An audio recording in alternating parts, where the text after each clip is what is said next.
La nature est une jardinerie à ciel ouvert, alors même si les températures sont fraîches en ce moment, on y trouve de nombreuses plantes comestibles et gratuites pour l'occasion. Alors ce samedi, on va faire un petit tour d'horizon, tiens, de celles que l'on prend trop souvent pour des mauvaises herbes et qui sont pourtant délicieuses à cuisiner. Alors attention, on ne cueille pas n'importe quoi, n'importe où, on fait en sorte que les champs dans lesquels on va cueillir ne soient pas pollués et n'aient pas trop reçu de traitement chimique. Au passage, Ophélie et Yves, quelles sont Oui. vos plantes sauvages préférées, tiens? Alors moi, je suis pas une grande aventurière, donc le pissenlit, ça me suffit. Ouais, pissenlit, c'est dans ton jardin, ça.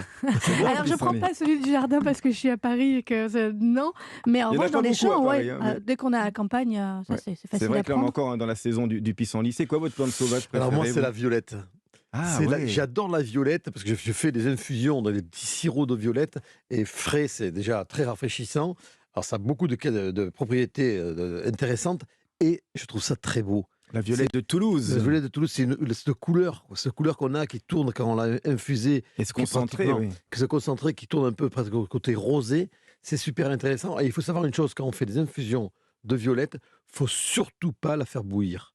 Alors, on D'accord. prépare sa préparation avec un jus de citron, un peu de miel, de l'eau, à frémissement. On les met à infuser dedans et après on les passe. Et quand on les passe, il faut vraiment les écraser pour récupérer, bien sûr, le jus et toute cette couleur qui est belle dans une carafe, Ah, sur une table. la couleur, C'est magnifique. beau, c'est magnifique. Mais c'est un peu tôt déjà, c'est pas encore la saison là pour Alors, la violette, on hein. va commencer d'ici 3 semaines, un mois. On a fait un sondage, tiens, sur le groupe Facebook des Bons Vivants sur la page Europe 1. Quelle est votre plante sauvage préférée? L'oseille, 47%, le pissenlit, 39%, comme Ophélie Neyman. Viennent ensuite l'ortie et puis d'autres plantes comme le coquelicot, la sauge, le thym sauvage, le romarin et l'acacia. Et Marion Sauveur, qui fait partie de la bande, eh bien, figurez-vous qu'elle en pince pour l'oseille, Marion, et elle s'est rendue chez le maraîcher en chef Laurent Berrurier à Neuville-sur-Oise, dans le Val d'Oise. Et il y a de l'oseille sauvage qui pousse au bord de ses champs. Et bien évidemment, il la récolte et il nous en parle. Alors à nos pieds, on a l'oseille sauvage. Alors l'oseille sauvage, on en trouve partout, sur le bord des chemins, lisière des bois, sur le bord des routes. Ça a une feuille un peu longue. Un peu en forme de fer de lance. Un Oui, peu. c'est ça. Oui, il n'y a pas de duvet dessus, elle n'est pas duveteuse. Une tige un peu rouge. Ça pousse en touffe parce que de toute manière, c'est un vivace. Ça se mange cru, l'oseille. Ah oui, oui, on peut essayer. Moi, j'adore ça. Quelle feuille faut choisir? Oh bah, ce qu'on veut. Hein. De toute manière, dès qu'on va couper les feuilles, d'autres vont ressortir. Donner une feuille pas très grande. Plutôt des petites feuilles pour la salade. Exactement, oui, parce que les petites feuilles sont beaucoup plus tendres. Voilà, et les feuilles sont légèrement un peu plus dures. Donc autant les faire cuire les grandes feuilles et autant garder les petites feuilles du cœur pour couper, ciseler et puis les manger crues. Voilà, voilà. Et dès qu'on l'écrase sous la dent, automatiquement on a ce petit goût citronné qui apparaît, c'est l'acide oxalique. C'est bon, Ouais. ça donne envie d'y revenir. Mais dans en cuisine, c'est une merveille de la nature. Voilà, un petit challenge pour Laurent. Laurent Mariotte. Ouais, qui nous invente des fois une autre recette, puisque je sais qu'il est très créatif, nous sortir un peu l'oseille des sentiers battus.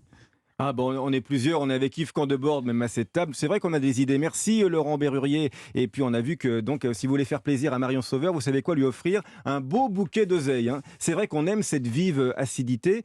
Alors moi j'aime bien en faire une soupe par exemple, revenue dans un petit peu d'huile d'olive, avec un petit oignon, du bouillon de volaille. Je mixe avec du chèvre frais ou même de la vache qui rit, tiens, si vous voulez. Et puis après Faut pas exagérer quand même. on met un chèvre émietté, mais pourquoi pas? Ça peut l'adoucir. Comment vous la cuisinez Alors, l'oseille, vous? Moi, l'oseille, je l'adore crue. Ouais, moi aussi, oui. Et je l'aime en pâtisserie. Ah ouais? Vous faites une crème anglaise classique. Une fois que votre crème anglaise est faite, vous la laissez bien refroidir au réfrigérateur.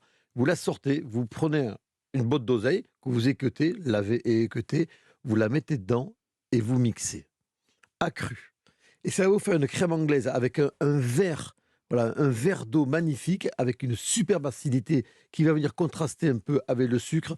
Et ça, en accompagnement en ce moment avec des fraises. Et donc il a, Fraises, crème anglaise, oseille, c'est facile à faire et l'acidité est merveilleuse. il a le printemps créatif, hein, Yves Candebord, de la violette, l'oseille en dessert. Dites donc, on ne vous arrête plus. Alors, dans la famille des plantes sauvages comestibles, il y a l'ortie aussi. Bon, vous savez la reconnaître, Ophélie, Oui, hein? oui, bah, quand on l'attrape, ça fait quelque chose. Mais Hein. On l'attrape pas avec la main.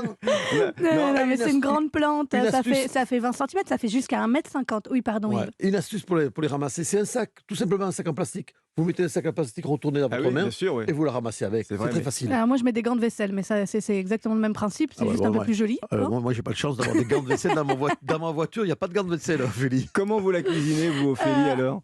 Ah bah on peut la déguster crue, mais dans ce cas-là, il faut bien l'écraser, il faut l'enrouler, il faut la hacher, mais on peut la prendre aussi en soupe avec Ouais. des pommes de terre. Cru en avec- pesto, c'est très bien, Ah oui, effectivement. oui, hein, on c'est peut bon. faire hein. un pesto d'ortie. Avec une omelette On aussi, peut on faire peut un mettre beurre quelques feuilles. d'ortie, on peut la mettre dans des quiches, on peut faire pas mal de choses en fait avec l'ortie qui a mauvaise presse alors que c'est très bon. Autre trésor de la nature, on en parlait tout à l'heure, c'est le pissenlit. Alors c'est vrai qu'il a une belle amertume, hein, ce pissenlit. Il ouvre l'appétit et en plus, il a des vertus digestives hein, avec cette belle amertume. Oui, on peut en faire plein de choses. Alors on va les trouver là au début du printemps, hein, le mois d'avril. En ce moment, c'est le meilleur moment pour les Il trouver. y en avait déjà au mois de mars, là, hein, avec les chaleurs qui Ouais, sont avec les arrivées chaleurs plus tôt que qui prévu. malheureusement sont arrivées trop Bah tôt. oui, trop tôt. On le voit, on le paye là dans les champs et partout en France. Oui. Et après, alors il y a une recette qui vient de chez nous, hein, qui vient des Vosges. On appelle ça la chaude merotte. Et qu'est-ce que c'est bon. Moi, c'est comme ça que je préfère les pissenlits. Et C'est des- tout simplement cru. Ouais. C'est une salade de pissenlit, mais avec des lardons. Oui, des lardons qui sont déglacés avec du vinaigre de vin rouge et on pose ça, cette sauce chaude qu'on appelle la chaude merotte sur les pissenlits. Exactement. Et ce qui marche très très bien avec le pissenlit, parce que c'est vrai que l'amertume du pissenlit quand même est présente, c'est l'œuf mollet. Ah.